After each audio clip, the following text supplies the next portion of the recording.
Okay, so we're on 14b. You down it a bit.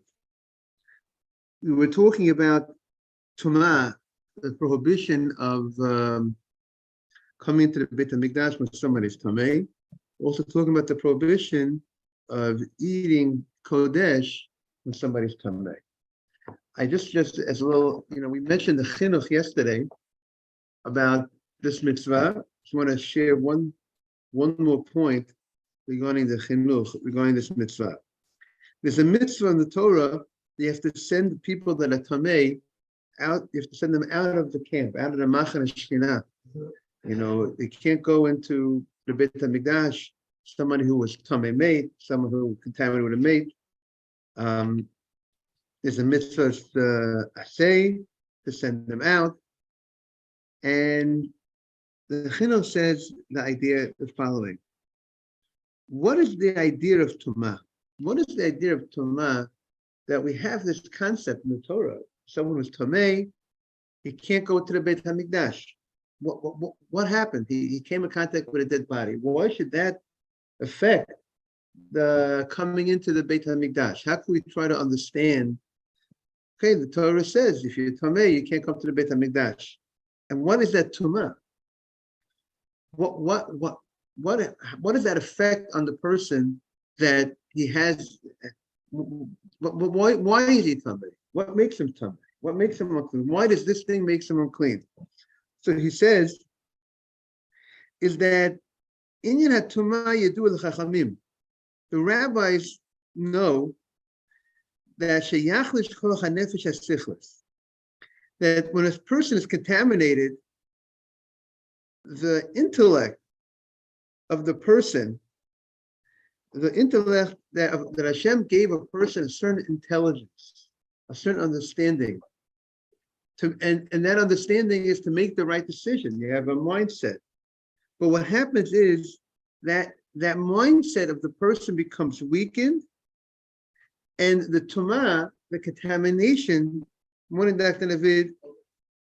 separates that seichel, that individual's intellect, and it separates it between the proper mindset that a person is supposed to have. And therefore, he becomes, or she becomes, distanced, clouded. Like this, it seems to be what I understand from where the Chinuch is explaining, that when a person is Tameh, your mindset is affected. Your mindset is affected of having clarity of understanding, clarity of vision, and you only become have that clarity back once you go to become tahar. That's what happens when a person becomes tamei. Something we can't understand that, we can't see it. I mean, we don't see how a person is tamei, a person's a leper, he has leprosy, a mitzorah. How does that affect his mindset as a Jew?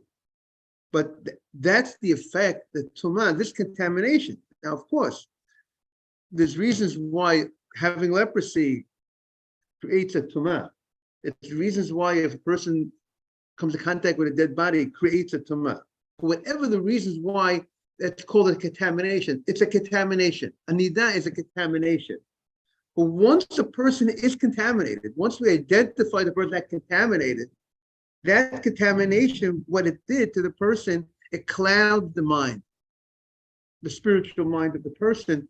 Like we have the idea in life that we need to use our intellect to overcome the challenges that we have, the animal instinct that we have within all of us. We have a challenge. We have the animal side of us, and we have the spiritual side of that mind, the intellectual mind of seichel, to make the right decisions as a person. But when that becomes clouded, that's what tumah, contamination, does. So I want to say, after learning, what do you say, Mr. Safdie, about this idea? I'll read you the English here on the Sefer Chinuch. The root of the precept lies the reason that the nature of ritual and cleanliness, the idea of understanding what the effects of contamination is, was known to the Chachamim. that it weakens the strength of the intelligent spirit and muddles it, separating it from the perfect, the divine intelligence, and it remains separated until it becomes purified. So there's something big going on over here, something that's happening as a result of the contamination. So I think, number one, we should take out from this, when people go to the mikveh, to realize that the holiness of the mikveh today, whenever we use the mikveh, and what it does for the person on a spiritual level, it brings you to a level of more clarity of mind on a spiritual sense, to be able to do the right thing in life. What do you say, Mr. Safdie? It's a different understanding and appreciation of, and they bring down at the Kuzari, discusses this issue more length.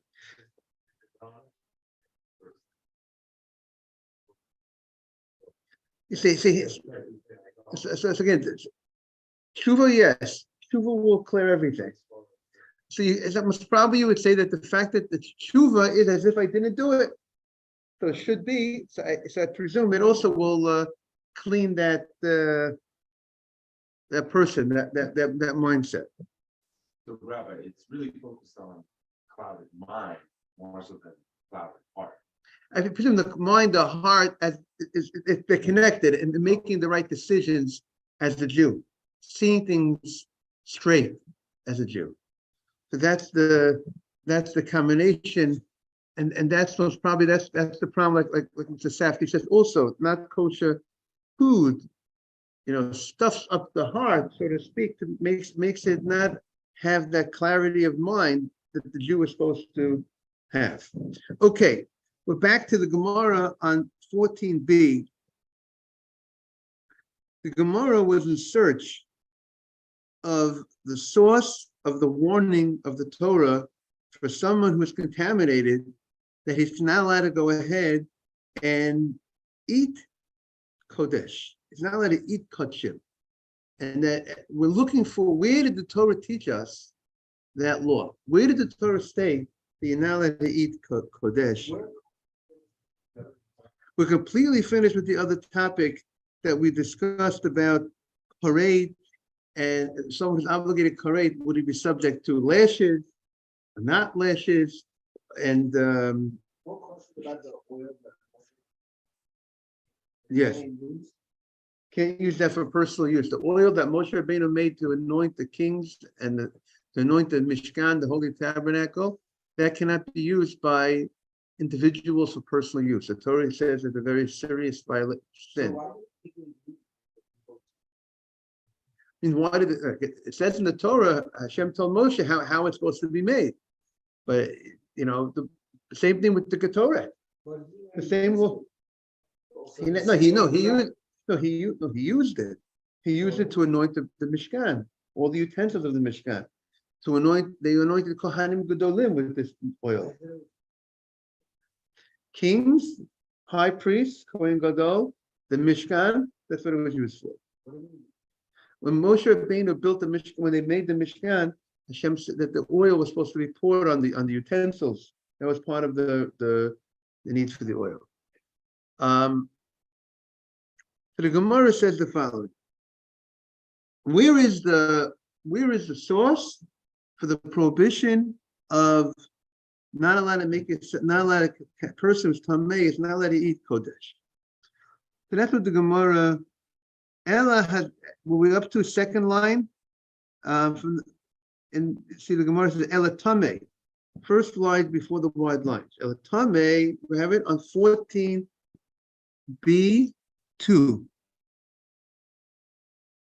Ella tam in the middle of the paragraph.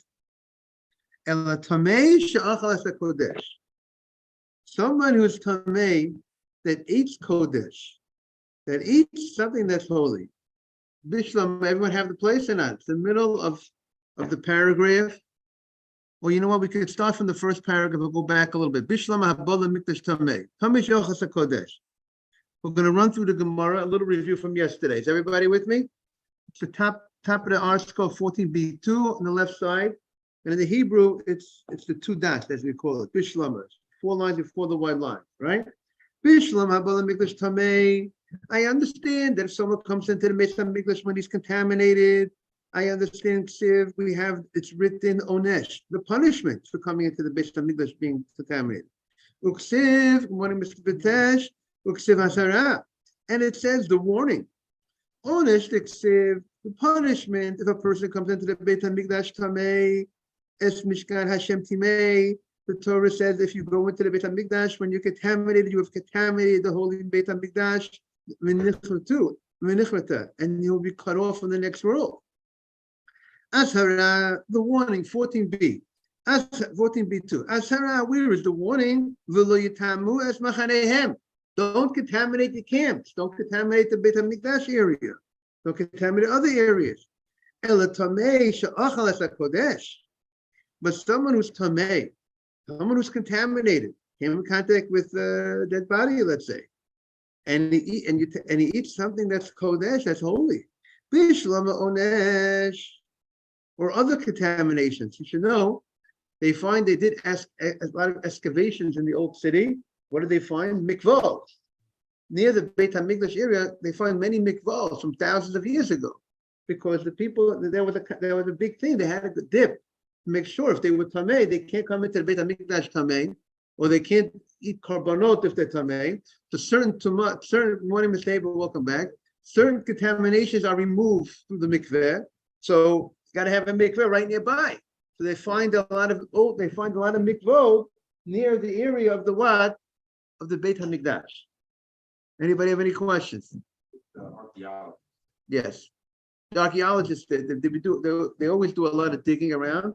And they found a lot of mikvot in that area. Ella, the Gemara said, Ella tamei she'achas hakodesh. Someone who's tamei, and he eats something that's kodesh, just to bring Mr. Haber up to date. But now we want to know, we discussed, the Mishnah had stated that someone who's contaminated, if he's tamei, can contact with a dead body or other certain types of tumah, if he eats kodesh, if he eats something that's holy, sanctified, let's say a karban, and he was warned, he's subject to lashes. And the Gemara wants to know, where is the source for the law? Because we know there is no lashes for anything, any item, unless the Torah spelled out that you're not allowed to, or the Torah, I shouldn't say the word spelled out, so the Torah taught us that you can't do it. The Torah had to give us a warning for anybody to ever get lashes for a sin. The Torah itself had to forbade that item. The Torah doesn't just write the punishment. The Torah itself writes the crime, identifies the crime. So the Gemara is looking for the identification of the crime. Where is the statute, so to speak? Where is the Torah statute that teaches us that someone who's contaminated cannot eat kodesh? We found the punishment on record. The Torah talks about the punishment, but where is the Torah writing the prohibition? Is that clear, Mr. Haber? Mr. Batesh, is it clear? So the Gemara says, Elatamish Jachas Kodesh. So Bishlam Onesh, in the first wide line in the Hebrew, and in the art scroll, it's 14b2 on the left side, middle of the paragraph. Onesh, I found the punishment written in the Torah for eating kodesh when you're contaminated. Ksiv v'nefesh asher tochal basar mizdavach hashlamim. The person, the individual who eats meat from the karban shlamim. So shlamim is a peace offering. It's kodesh. It's holy. It's kachim kalim. It's holy. And if a person ate it, but v'tumato alav, but he ate it while he was contaminated, in a state of contamination, and he did it intentionally, v'nichrata, he gets cut off from the next world, and he'll die not before, he'll die earlier than his original time, intentionally. So we found he went ahead and he ate from the karban while he was in a state of tumah. While he was contaminated, he knew he was contaminated. because there's never karet, there's never such a high level punishment. He went to a funeral. He went to a funeral in the morning and then he goes to eat the korban in the afternoon. Or a woman, she knows she's in nidah, she goes in and she eats from the korban when she's in nidah. She knows she's in nidah. She knows she had a period and she goes in and she eats from the korban while she's tamei. Definitely intentional. If it was unintentional, then they bring a korban, bring an offering. It's unintentional. Ella azhara minay. Where is the warning of the Torah for this crime? Where is the warning? Where did the Torah say, don't go and eat from Kodesh when you're tamei? Where did the Torah need to identify the prohibition in order for the Torah to give up that punishment? That is the question. Mr. Haber, is that quite clear? For the question. And now what? Where does it tell us that you're not allowed? What did you say? But that's not going to tell us the warning. We're looking for the warning. That's what we're in search.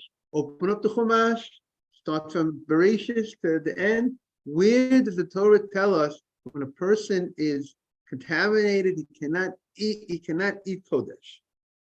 So what is it? So now this is going to be a major dispute. Good morning, Simon. A major dispute between Rabbi Yochanan and Rish Lakish. They were brother-in-laws, and they disagreed on many things. And the law generally follows Rabbi Yochanan. Ela haram minayin. Where do we see? That's the Gemara. The Gemara says the following.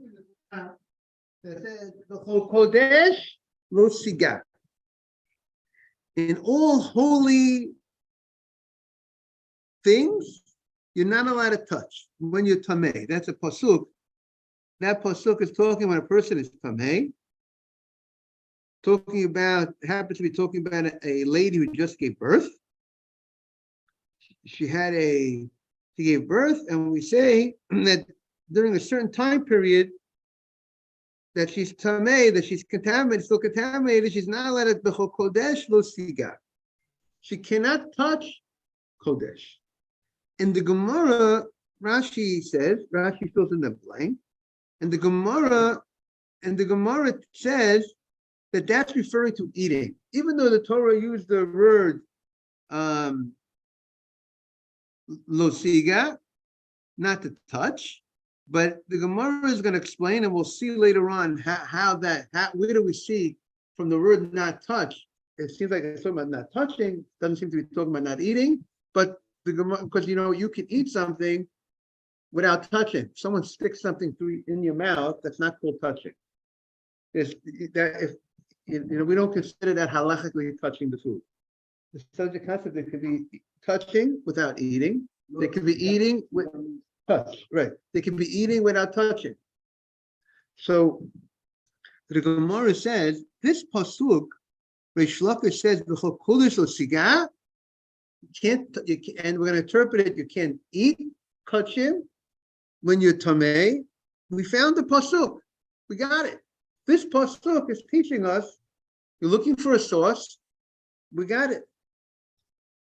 Now, maybe the Gemara, this was not an obvious source, because why is not an obvious source? It's obviously not obvious, because the pasuk talks about touching tumah. And we know, we never found in the Torah that there is karet, being cut off, such a high level of punishment for touching. But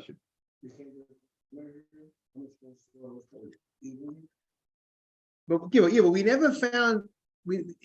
First of all, we don't learn a kavachoma to learn a prohibition. That's a good to give lashik. What? Also, the Gemara is going to say you don't use it also to create the warning as well.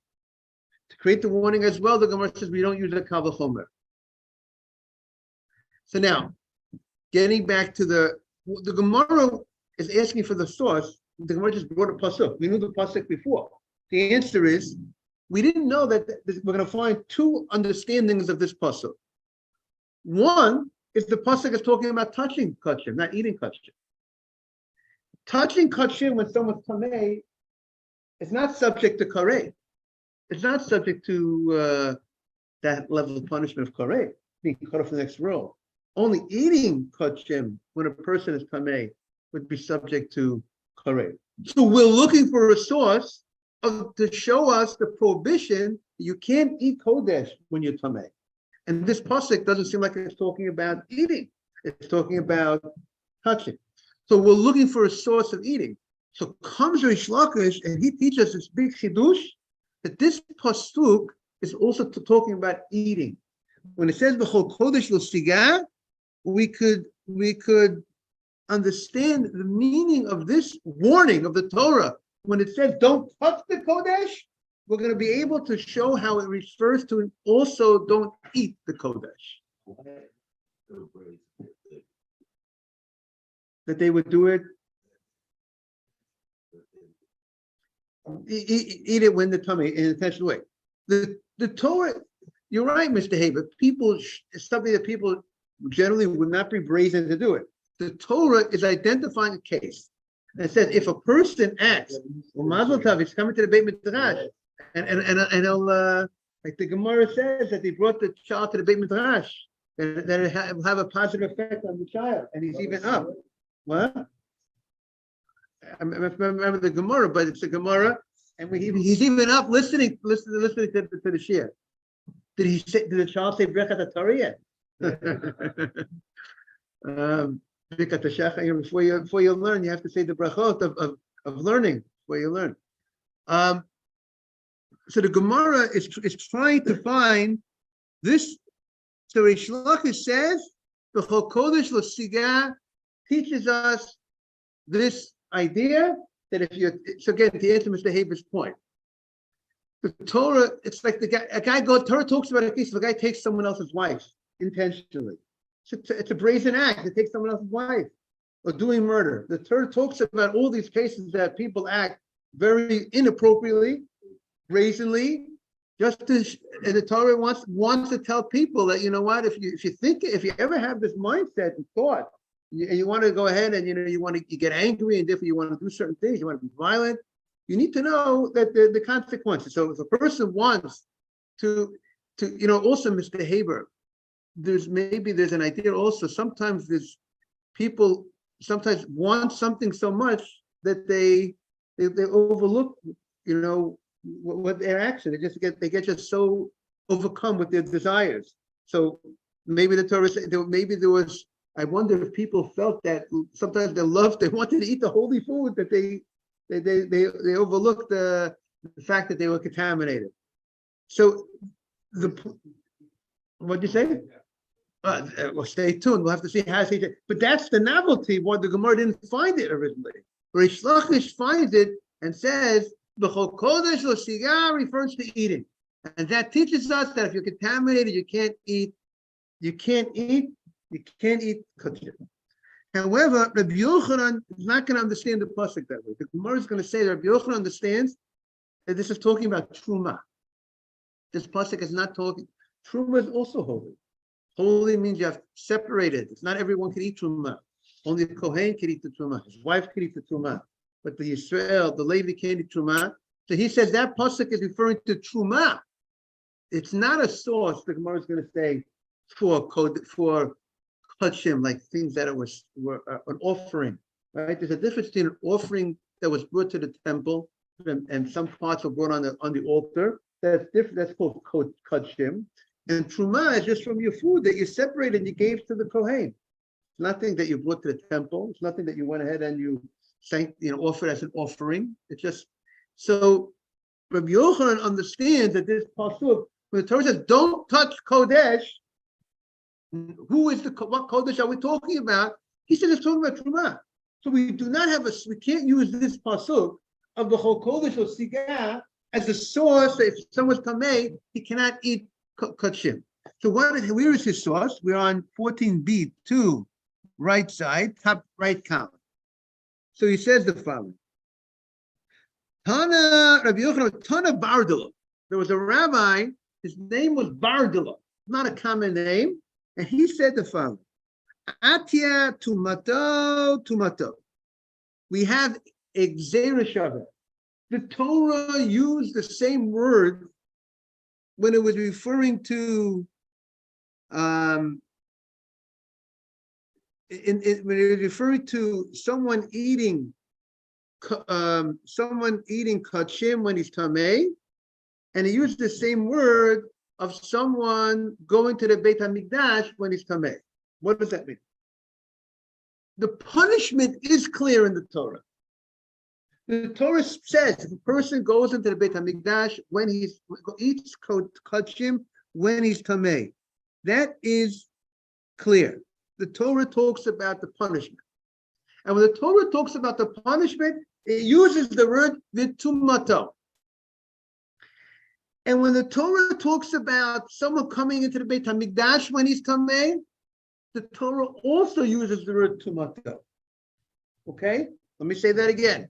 When the Torah talks about the prohibition, don't go into the Beit HaMikdash when you're contaminated.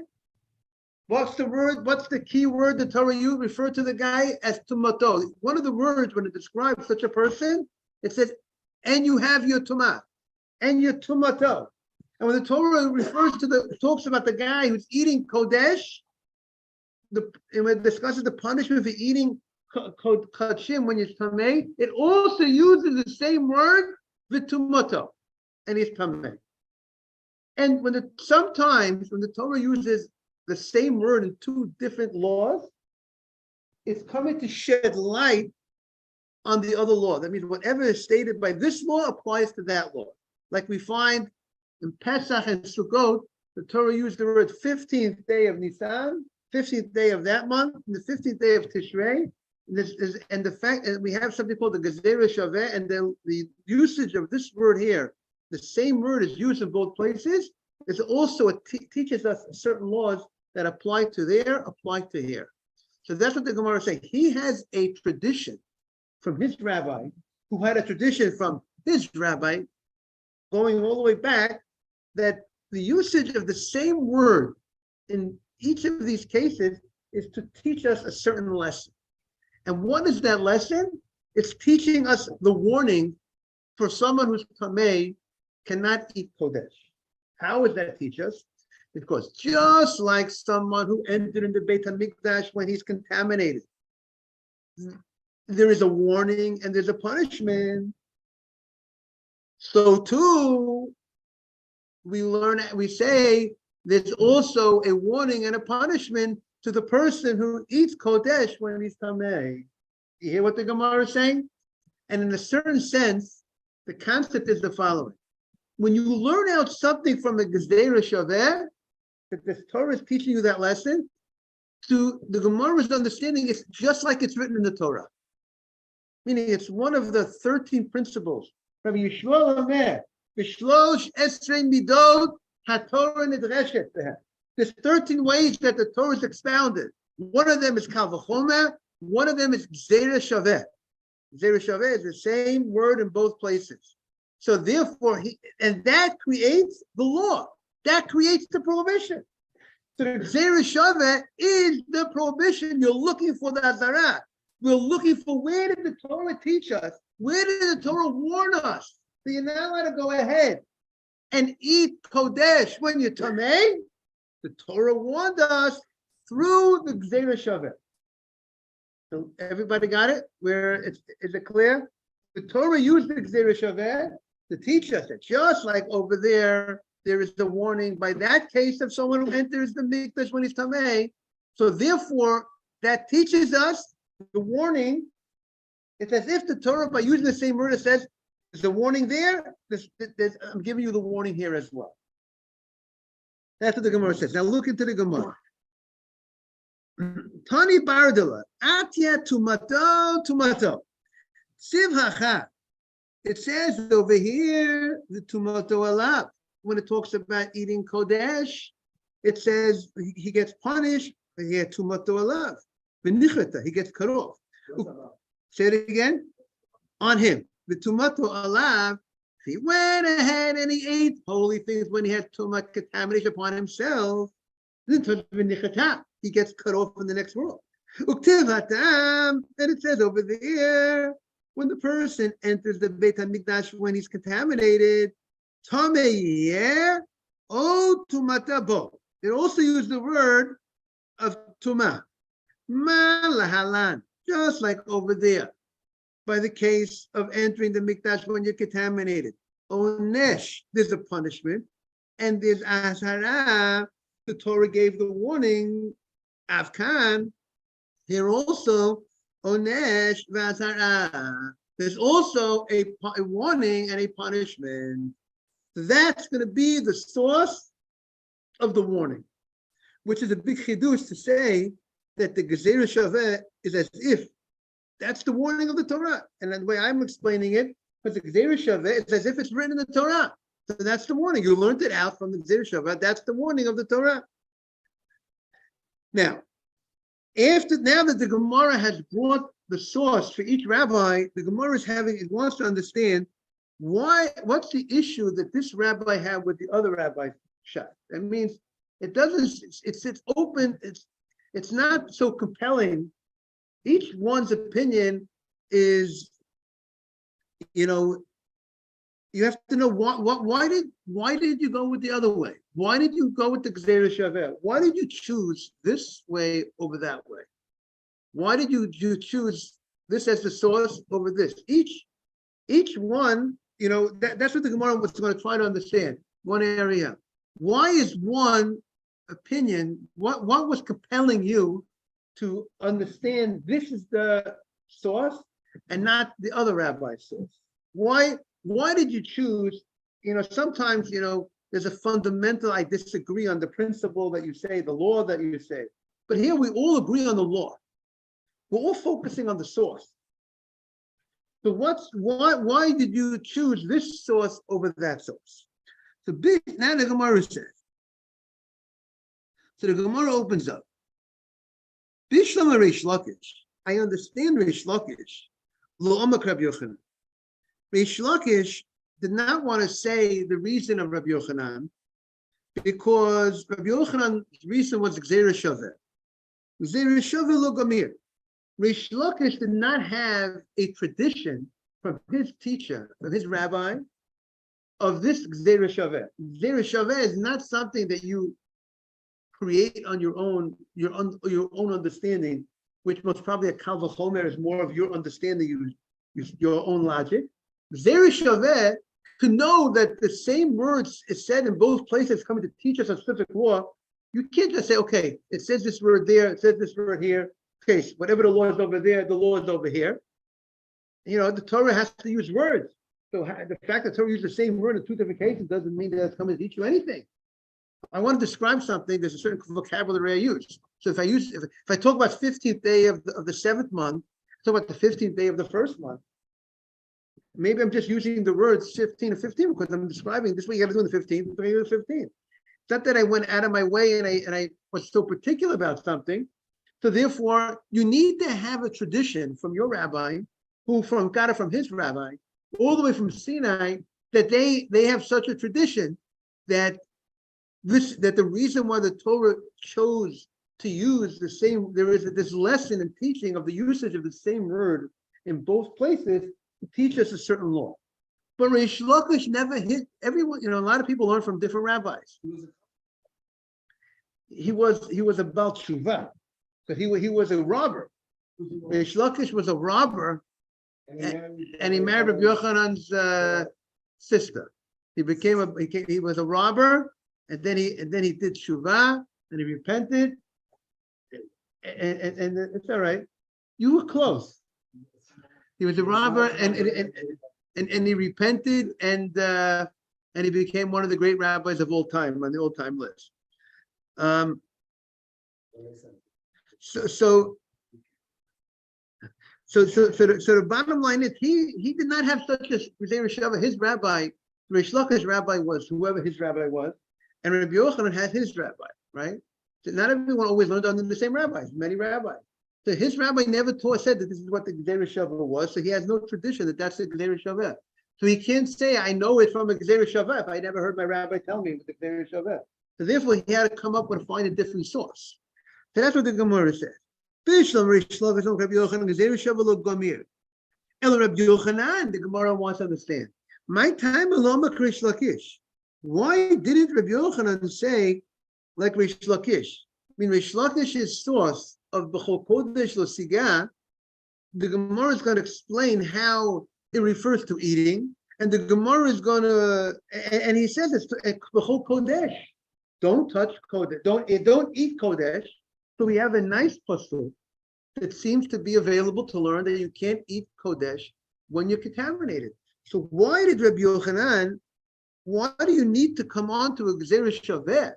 Why do you need a Gzeira Shaveh? That this word says here, this word says here, we learn out something when you have a more obvious source. Yeah, it's right out of the Torah. And if it's right out of the Torah, you don't need a Gzeira Shaveh, you don't need the Torah to teach us a Gzeira Shaveh if it's openly written in the Torah. So that's the Gemara's question. Not every time the Gemara asks, why does this rabbi hold like that rabbi? Because sometimes it's obvious. But here the Gemara is not obvious to the Gemara. Why don't you hold like the other rabbi? Why do you need a different source? It seems like you have a source, a good source.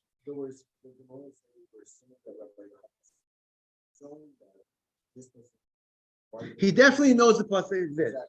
So therefore, why didn't he use the source of his brother-in-law?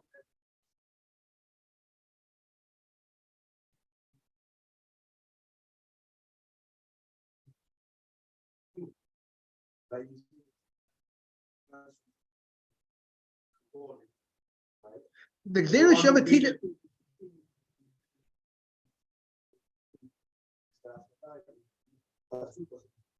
Right, but the Gemara is saying, why don't you use the pasuk for the way Reish Lakish used the pasuk? Why don't you use the pasuk of B'chol Kodesh Lo Sigah? Is that you're not allowed to eat Kodesh when you're contaminated? What?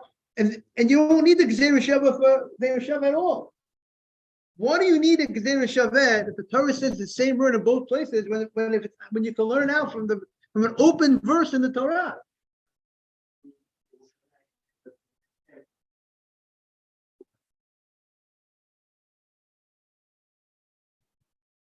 So the Gemara is saying at this point that we don't see more.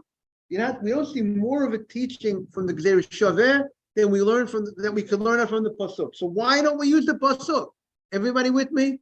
By the way, we are learning a very complex Gemara, everybody. So I'm going to try to present it and break it down and it should be simplified. Everyone should be able to understand it.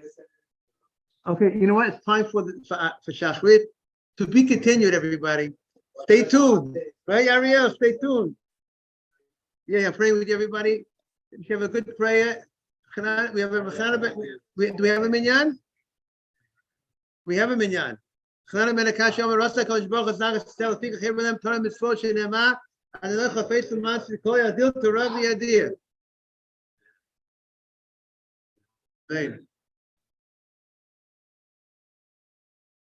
Amen. Amen. Yehi Sharam Barach Shalom Be'Mayir.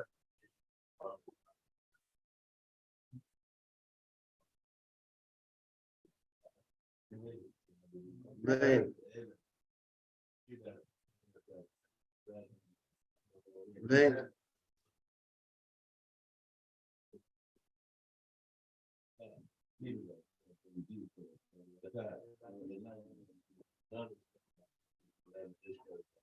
Amen.